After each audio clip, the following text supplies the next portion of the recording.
Star అనేసి start చేద్దాం అనుకున్నా. బట్ కౌబాయ్ సినిమా కదా, మెయిన్ ఎవరికైనా గుర్తొచ్చేది కృష్ణ గారు కాబట్టి ఇంట్రో అది చెప్పాను.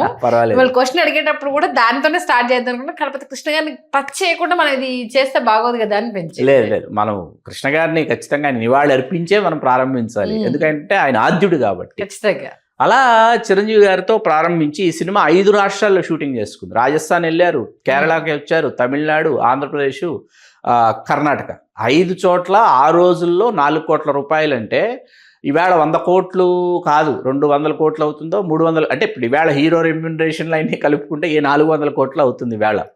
అలాగే మీకు ఈవేళ మధ్యాహ్నం బయలుదేరితే, ఈవేళ రాత్రి బయలుదేరితే రాజస్థాన్ వెళ్ళటానికి బస్సులో అండి డాన్సర్స్ వీళ్ళంతా మరుసటి రోజు మధ్యాహ్నం చేరారు 12 గంటలకి. చెన్నై నుంచి బయలుదేరి వాళ్ళు వెళ్ళి ఇమ్మీడియట్గా సాంగ్ షూటింగ్కి వెళ్ళిపోయారు. ఎడారి ఇమ్మీడియట్ సాంగ్ షూట్. ఏది రెస్ట్ తీసుకుంటాము రేపు పెడతారా షూటింగ్ కాదు. చిరంజీవి గారు, రాధా గారు, డాన్సర్స్ ఇమ్మీడియట్. జైసల్మీర్ అక్కడ చేశారు కదా పిల్లో జాబిల్లో పాట, అదే రాధ గారు చిరంజీవి గారు సరసన నటించిన ఆఖరి సినిమా ఇది. ఈ సినిమా తర్వాత పెళ్ళి అయిపోయింది రాధ గారికి. తర్వాత ముందు సోనం గారు కాదండి, నదియా గారండి. ముందు నదియా గారు నటిస్తారన్నది బాగా వినిపించింది. నదియా గారు వెరీ పాపులర్ అప్పుడు. ఆవిడేంటంటే ముంబైలో ఉన్నారు అప్పుడు. ఆవిడ ఏం చేశారంటే, లేదు 2 నెలలు నేను వస్తాను, వచ్చి సినిమా కోసం చేస్తాను, పని చేస్తాను, చిరంజీవి గారి సరసన అవకాశం అని చెప్పి ఆవిడ పాపం డేట్లు అడ్జస్ట్ చేసుకోవడానికి ప్రయత్నించినా మళ్ళీ ఆవిడ డేట్ల కోసం, అంటే ఆవిడ 2 నెలల్లో ఆవిడని పంపించేయాలి, ఆవిడ సీన్స్ సాంగ్స్ అన్నీ చేసి త్రోట్ సినిమా ఉంటుంది హీరోయిన్ సోనంది, సాధ్యపడదని చెప్పి. Sonam is also very busiest heroine అప్పుడు. అయినా సోనం గారు కొత్తగా ఉంటారు చిరంజీవి గారి పక్కన, ముంబై హీరోయిన్ అని చెప్పి తీసుకొచ్చి సోనం గారిని ఈ సినిమాలో హీరోయిన్గా ఆవిడని పెట్టుకున్నారు. ఈ సినిమాలో ఏంటంటే ప్రాణ్ గారండి, మేయర్ రంజిత్ కుమార్.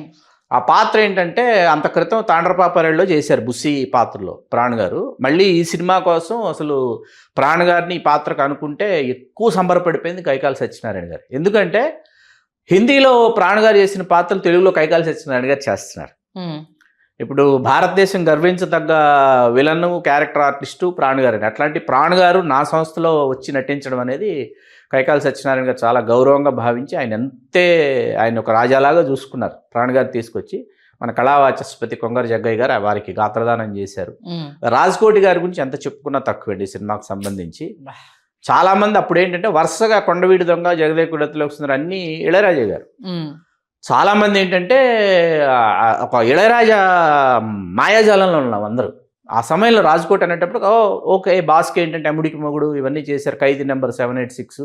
కాబట్టి రాజ్కోట్ గారు ఎక్కడ ఇళయరాజా గారికి తగ్గలేదు అసలు. బ్యాక్గ్రౌండ్ థీమ్ మ్యూజిక్ అయితే మీకు అసలు అద్భుతంగా చేశారు. ఈ సినిమాకి కైకాల నాగేశ్వరరావు గారు నిర్మాత ఎంత హీరోనో, కె మురళీమోహన్ రావు గారు ఎంత, ఒక కేవీ రెడ్డి గారి తర్వాత అంత పర్ఫెక్షన్ కె మురళీమోహన్ రావు గారిలో చూసాము అని చెప్పి అప్పుడున్న డైరెక్షన్ డిపార్ట్మెంట్ వాళ్ళు, ఆయనతో కలిసి పనిచేసిన వాళ్ళు, మన దాసం వెంకట్రావు గారు, దాసం సాయినాగ ప్రసాద్ గారు ఉన్నారు, వారి సోదరులు దాసం మూర్తి గారు అంటారు, ఆయన ఈ సినిమాకి చీఫ్ కో డైరెక్టర్.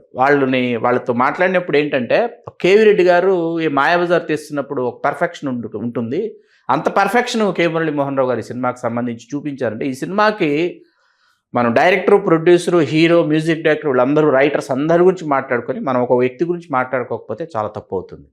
ఆ వ్యక్తి పేరు one and only cinematographer KS Hari గారు.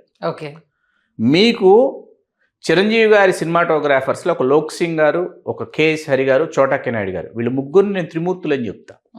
ఎందుకంటే చిరంజీవి గారిని అద్భుతంగా పోర్ట్రైట్ చేసినటువంటి వాళ్ళు, ఇదిరా చిరంజీవి అంటే చూపించినటువంటి సినిమాటోగ్రాఫర్స్ వీళ్ళు ముగ్గురండి. ఈవెన్ ఏదో సాంగ్ కి సంబంధించి కూడా హాలీవుడ్ టెక్నాలజీ, అదే స్టార్ మెగాస్టార్ పాటకి స్టార్ మెగాస్టార్, అవును అది కేసరి గారు ఏంటంటే ఇస్ వెరీ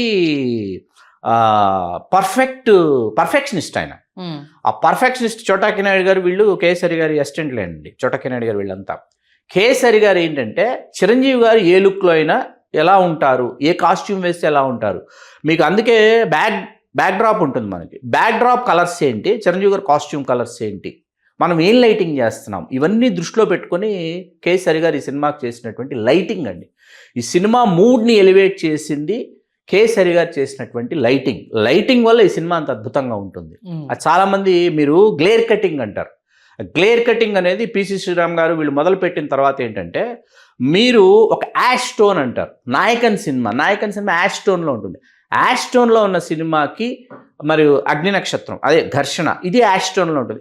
యాష్ టోన్లో ఉన్న సినిమాకి గ్లేర్ కటింగ్ చేయటం వేరు, లైటింగ్ గ్లేర్ని కట్ చేస్తారు.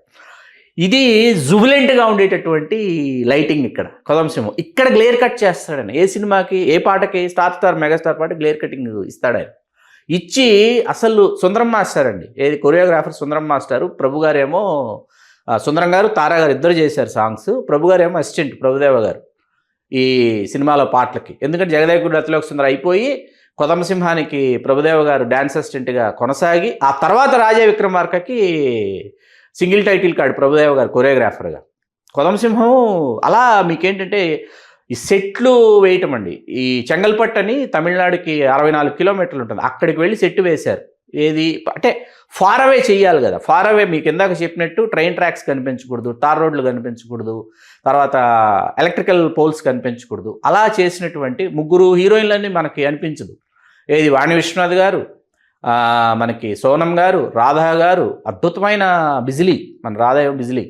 అస్సలు మీకు రాధా గారి గెటప్ అండి, అసలు ఆటవికురాలు అంటే ఆటవికురాలు అంటే గెటప్, ఆవిడ ఎక్స్ప్రెషన్స్, ఆవిడ లెన్స్ పెట్టారు, లెన్స్ పెట్టి ఆ ఎక్స్ప్రెషన్స్ కోసం లెన్స్ పెట్టి ఆవిడకి ఒక అద్భుతమైనటువంటి అవుట్పుట్ తీసుకున్నారనమాట. కొదంసింహం టైటిల్ ఎలా పుట్టిందో తెలుసా మీకు? టైటిల్స్ గురించి రోజు కథా చర్చలు చేస్తూ టైటిల్స్ గురించి చర్చలు జరిగేవి. జరుగుతున్న నేపథ్యంలో ఏంటంటే ఒకరోజు కౌబాయ్, ఒకరోజు ఉక్కు పిడుగు, ఒకరోజు మొనగాళ్ళకు మొనగాడు, ఇలా అనుకుంటున్నారు టైటిల్స్. ఇవేవి కైకాల నాగేశ్వరరావు గారికి నచ్చలా. ఒకరోజు ఆయన ఇంటికి వెళ్ళి భోంచేసి పడుకుని ఆఫీస్కి వచ్చారు, రమా ఫిలిమ్స్ ఆఫీస్కి వస్తే ఆయన టేబుల్ మీద ఒక కాగితం మీద కొదమసింహం అని రాసి పెట్టారు ఆఫీస్లో. ఆయన చూశాడు, చూసి వెంటనే ముందు మురళీమోహన్ రావు గారికి ఫోన్ చేశాడు. ఆయన చేసి, మురళి మన సినిమా టైటిల్ కొదమసింహం అయితే ఎలా ఉంటుందంటే ఆ బ్రహ్మాండం అన్నాడంట ఆయన. సరే ఆఫీస్కి వస్తే ఇద్దరం కలిసి చిరంజీవి గారి దగ్గరికి వెళ్దాం, చిరంజీవి గారి దగ్గరికి వెళ్ళారు. అంటే కొదమసింహం టైటిల్ ఎలా ఉందంటే కొదమసింహం బాగున్నట్టుంది అన్నారంటే చిరంజీవి గారు. అన్న తర్వాత ఆఫీస్కి వచ్చారు వీళ్ళు, మళ్ళీ రమా ఫిలిమ్స్ ఆఫీస్కి వచ్చి కూర్చుని, ఒరే ఎవరు రాశారో చెప్పండి రా, టైటిల్ చాలా బాగుంది, టైటిల్ అనౌన్స్ చేయబోతున్నాము, ఇది ఎవరు రాశారో చెప్తే వాళ్ళకి మంచి గిఫ్ట్ ఇస్తా అన్నారంట కైకాల నాగేశ్వర గారు. ఎవరు ముందుకు రావట్లేదంట, నేనే రాశానని ఎవరు చెప్పట్లేదంట. సరే అయితే గిఫ్ట్ మిస్ అయ్యారు ఎవరో, టైటిల్ అయితే అనౌన్స్ చేస్తున్నాం, టైటిల్ అనౌన్స్ చేశారు.